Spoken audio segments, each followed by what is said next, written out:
GDP बढ़ रही है, लेकिन आपको फर्क क्यों नहीं पड़ रहा है? क्योंकि राष्ट्रीय आय सिर्फ जीडीपी नहीं होती। जानिए इसके बारे में पूरी सच्चाई।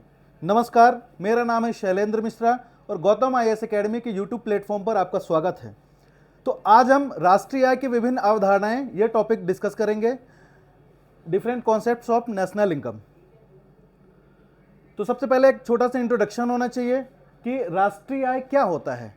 ठीक है, भारतीय अर्थव्यवस्था में राष्ट्रीय आय से तात्पर्य किसी देश के घरेलू सीमा के अंदर एक वित्तीय वर्ष में उत्पादित समस्त अंतिम वस्तुओं और सेवाओं के कुल मौद्रिक मूल्य से होता है। ठीक है, तो एक छोटा सा इंट्रोडक्शन देंगे, फिर हम लोग अपने मेन टॉपिक पे आएंगे कि राष्ट्रीय आय की विभिन्न अवधारणाएं होती कौन कौन सी हैं, हमें इसमें कौन कौन सी चीज़ों को पढ़ना है। तो सबसे पहले हम देखेंगे कि सकल घरेलू उत्पाद की बात करेंगे। उसके बाद देखते हैं कि सकल राष्ट्रीय उत्पाद, जिसे ग्रॉस नेशनल प्रोडक्ट कहते हैं, जीएनपी, फिर NDP, net domestic product, net national product, national income, personal income, disposable personal income, पर कैपिटल इनकम, ये सारे के सारे कॉन्सेप्ट इसके अंतर्गत हम लोग पढ़ेंगे। तो सबसे पहले हम देखते हैं जीडीपी क्या होता है। जैसा कि आपको पता है कि जीडीपी सकल घरेलू उत्पाद, जीडीपी का आविष्कार किसने किया? छोटा सा फैक्ट है, 2 नंबर में कभी आ जाए या प्रीलिम्स में क्वेश्चन आ जाए कि जीडीपी की अवधारणा सबसे पहले किसने प्रस्तुत की? तो रूसी मूल के अमेरिकी वैज्ञानिक, अमेरिकी अर्थशास्त्री साइमन कुजनेत्स के द्वारा सकल घरेलू उत्पाद, जीडीपी की अवधारणा प्रस्तुत की गई थी सबसे पहले 1934 में। ठीक है, तो एक छोटा सा फैक्ट है। इसके बाद हम लोग देखते हैं कि सकल घरेलू उत्पाद होता क्या है। तो किसी भी राष्ट्र के घरेलू सीमा के अंदर एक निश्चित समयावधि, ये समयावधि एक वित्तीय वर्ष होता है। हमारे देश में वित्तीय वर्ष कितना होता है? तो 1 अप्रैल से 31 मार्च तक के अंदर उत्पादित समस्त अंतिम वस्तुओं और सेवाओं का कुल मौद्रिक मूल्य। मौद्रिक मूल्य में कौन कौन सी चीजें शामिल होती हैं? चलिए देखते हैं हम लोग कि मौद्रिक मूल्य, मॉनेटरी वैल्यू में कौन कौन सी चीजें शामिल होती हैं।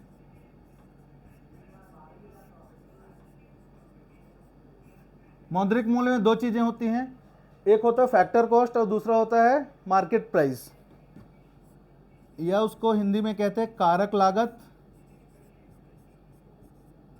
और दूसरे को कहते हैं मार्केट प्राइस मींस बाजार मूल्य।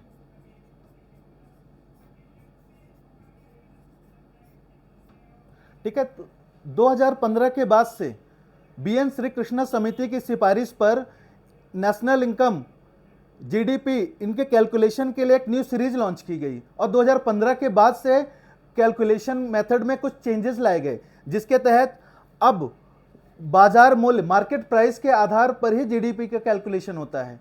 एनएसओ के द्वारा बाजार मूल्य के आधार पर ही जीडीपी का कैलकुलेशन होता है। जीडीपी 2 प्रकार के होते हैं, एक नॉमिनल जीडीपी, या उसी को नाम मात्र की जीडीपी कहते हैं, और दूसरा होता है रियल जीडीपी। नॉमिनल जीडीपी का मतलब क्या हुआ कि जब हम जीडीपी की कैलकुलेशन बाजार मूल्य के आधार पर करते हैं। बाजार मूल्य क्या होता है और कारक लागत क्या होता है? जैसे मान लीजिए एक मार्कर है, मार्कर को बनाने में कितना कॉस्ट लगा है, मीन्स इसका प्रोडक्शन कॉस्ट जितना होता है वो कहलाता है फैक्टर कॉस्ट। अब ये मार्कर गया मार्केट में और उपभोक्ता जिस मूल्य पर इसे खरीदता है वो कहलाता है मार्केट प्राइस।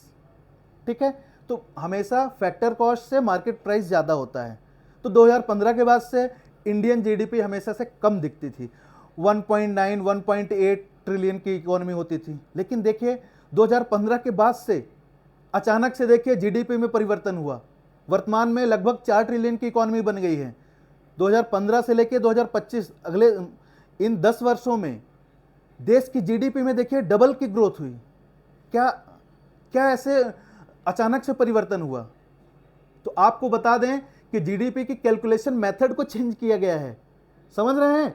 उत्पादन नहीं बढ़ा है बहुत, ना तो कुछ हुआ है, बहुत ज़्यादा परिवर्तन। देखिए गरीबी और ज़्यादा बढ़ी है, बेरोजगारी दिन प्रतिदिन बढ़ रही है। हमारे यहाँ देखिए अभी वैश्विक खुशहाली सूचकांक में भी भारत बहुत ज़्यादा रैंकिंग नहीं आई है, 118वें रैंकिंग पर है। ह्यूमन डेवलपमेंट इंडेक्स में 131वें रैंक पर, मतलब बहुत ज़्यादा अच्छी स्थिति नहीं है। समाज कल्याण बहुत ज़्यादा नहीं हुआ है, लेकिन जीडीपी ग्रोथ हुई है। ये बात समझ रहे हैं? चलिए, तो नॉमिनल जीडीपी और रियल जीडीपी की बात करते हैं। नॉमिनल क्या होता है कि जब हम मार्केट प्राइस पर, करंट मार्केट प्राइस पर जीडीपी की कैलकुलेशन करते हैं तो नॉमिनल जीडीपी कहलाता है। वहीं रियल जीडीपी क्या होता है, जब हम कांस्टेंट प्राइस पर जीडीपी की कैलकुलेशन करते हैं। कांस्टेंट प्राइस का मतलब क्या हुआ, जब हम बेस ईयर के आधार पर, बेस ईयर से हम कंपेयर करके जीडीपी की कैलकुलेशन करते हैं। अब बेस ईयर अभी वर्तमान में कितना है देश का, हमारे यहाँ 2011-12 को बेस ईयर के रूप में माना गया है, 2015 में ही। पहले, इसके पहले क्या था, 2004-5 बेस ईयर था। ठीक है, तो ये होता है रियल जीडीपी।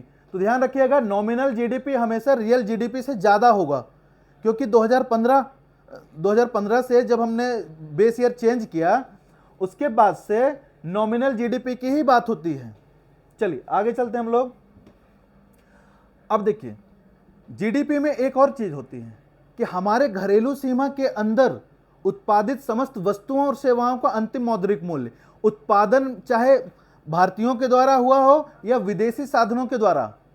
ठीक है, जैसे मान लीजिए कोई अमेरिकी कंपनी है, भारत में आके उत्पादन की, तो उसके उत्पादन का कॉस्ट हम अपने जीडीपी में काउंट करेंगे। लेकिन क्या इससे भारतीयों को या भारत को कुछ लाभ हुआ, क्योंकि प्रॉफिट तो वो लेके जाएंगे अपने यहाँ। ठीक, तो उसके लिए एक नया कॉन्सेप्ट आया, जीएनपी की बात करते हैं, ग्रॉस नेशनल प्रोडक्ट। जीएनपी में हम लोग क्या करते हैं कि जीडीपी में हमारे भारतीयों के द्वारा विदेशों में जितनी आय अर्जित की जाती है उसको जोड़ देते हैं, और विदेशियों द्वारा भारत में जो आय अर्जित की जाती है उसको घटा देते हैं। ये कहलाता है जीएनपी। मीन्स कि देखिए, net factor income from abroad को जीडीपी से हम माइनस कर देते हैं।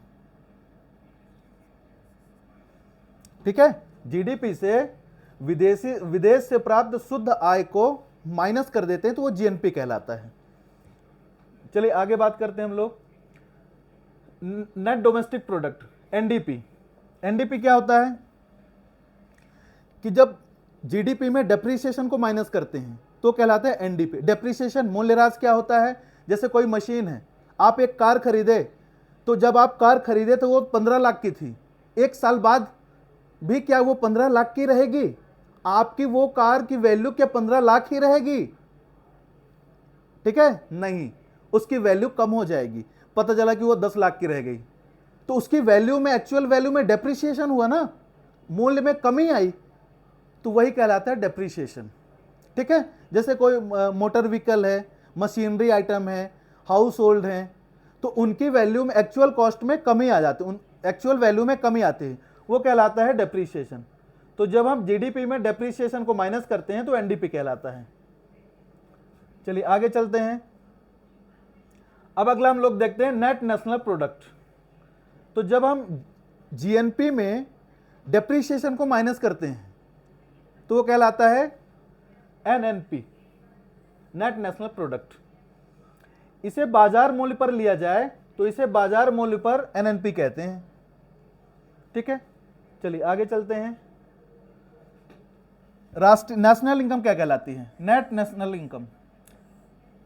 ठीक है, तो नेशनल इनकम क्या कहलाता है? जब एनएनपी को फैक्टर कॉस्ट पे निकालते हैं, NNP at factor cost is known as national income, राष्ट्रीय आय। राष्ट्रीय आय को एक और तरीके से परिभाषित किया जाता है कि किसी भी देश में,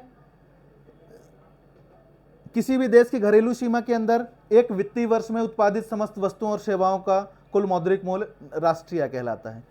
उसी को हम लोग देखते हैं कि एनएनपी एट फैक्टर कॉस्ट। ठीक है, यह एनएनपी सबसे ज्यादा कुल उत्पादन और आय वितरण को दर्शाता है, मीन्स एक्यूरेट डाटा देता है ये एनएनपी। ठीक है, अब नेशनल इनकम के बाद हम लोग देखते हैं कि पर्सनल इनकम क्या कहलाती है। ठीक है, व्यक्तिगत आय। जैसे मान लीजिए आपके पास कुछ अर्निंग्स हुई, तो किन किन चीज़ों से अर्निंग्स हुई, ये कहलाता है पर्सनल इनकम। ठीक है, किसी भी व्यक्ति को पेंशन, ब्याज, वेतन, लाभांश, इनसे जब इनकम प्राप्त होती है तो कहलाता है पर्सनल इनकम। पर्सनल इनकम में कॉरपोरेट टैक्स को माइनस कर दिया जाता है। इसमें कॉरपोरेट टैक्स और सामाजिक सुरक्षा अंशदान ये शामिल नहीं होते हैं। ठीक, तो ये कहलाता है व्यक्तिगत आय या पर्सनल इनकम। फिर हम लोग अगला देखते हैं कि डिस्पोजेबल पर्सनल इनकम मीन्स व्यय योग्य आय क्या कहलाती है। तो जब हम पर्सनल इनकम में से डायरेक्ट टैक्स को माइनस करते हैं, पर्सनल इनकम में जब डायरेक्ट टैक्स को माइनस कर देते हैं तो कहलाता है डिस्पोजेबल पर्सनल इनकम। आगे हम लोग देखते हैं कि पर कैपिटा इनकम क्या कहलाता है, प्रति व्यक्ति आय, जो कि हमारे देश में अभी भी बहुत कम है। विकसित भारत 2047 में हमने एक लक्ष्य रखा है कि 2047 तक देश की पर कैपिटा इनकम को 18 से 20 हजार डॉलर करना है। ठीक है, तो पर कैपिटा इनकम क्या कहलाता है कि जब हम नेशनल इनकम में टोटल पॉपुलेशन को डिवाइड कर देते हैं,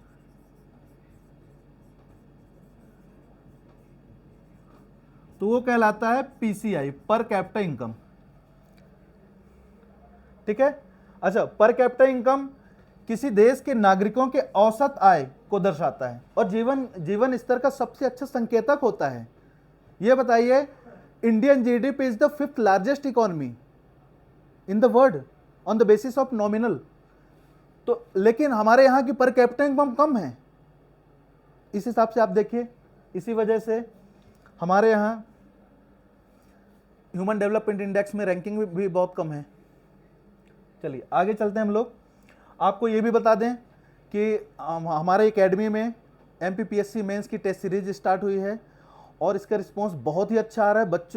बच्चे बहुत ही उत्साहित हैं इसको लेके, तो हम चाहते हैं कि आप भी इससे जुड़ें और इसका लाभ लें। अगला देखते हैं डोमेस्टिक सेविंग्स एंड इन्वेस्टमेंट। किसी भी देश की अर्थव्यवस्था को आगे बढ़ाने के लिए अगर बचत नहीं होगी, घरेलू बचत नहीं होगी, तो निवेश नहीं होगा, और निवेश नहीं होगा तो पूंजी निर्माण नहीं होगा, पूंजी निर्माण नहीं होगी तो हमारी बचत नहीं होगी। ठीक है, रोजगार उत्पादन नहीं होगा, रोजगार उत्पन्न नहीं होंगे, हमारी बचत नहीं होगी, बचत नहीं होगी तो हमारे यहाँ की पर कैपिटा इनकम बहुत कम होगी। तो ये सारा का सारा एक साइकिल चलता है। ठीक है, तो घरेलू बचत और निवेश भी बहुत इंपॉर्टेंट है हमारी अर्थव्यवस्था के लिए। आगे देखते हैं, आगे एक छोटा सा निष्कर्ष होना चाहिए आपका कि राष्ट्रीय आय की विभिन्न अवधारणाएं अर्थव्यवस्था के स्वास्थ्य को मापने के लिए महत्वपूर्ण होती हैं। जैसे कि जीडीपी और जीएनपी समग्र आर्थिक उत्पादन को दर्शाते हैं, जबकि नेशनल इनकम और डिस्पोजेबल नेशनल इनकम आय वितरण और क्रय शक्ति को बताते हैं कि हमारे देश में क्रय शक्ति कैसी है। आपको पता है कि ट्रिपल पी के आधार पर Indian economy 3rd largest economy है वर्ल्ड में। ठीक है, परचेजिंग पावर पैरिटी के आधार पर Indian economy is the 3rd largest and nominal base पर 5th लार्जेस्ट। बहुत जल्दी हम लोग 4th में आने वाले हैं और लक्ष्य है हमारा विकसित भारत 2047 में कि हम 2047 तक तीसरी बड़ी अर्थव्यवस्था बन जाएं। चलिए आगे देखते हैं। तो 2 मार्च से हमारे यहाँ एमपीपीएससी मेंस की टेस्ट सीरीज स्टार्ट हो चुकी है और एमपीएसआई की भी टेस्ट सीरीज स्टार्ट हो चुकी है। आप जल्द से जल्द इसको ज्वाइन करें और दिए गए नंबर पर संपर्क करें। तो मिलते हैं अगले सेशन में। थैंक यू, धन्यवाद।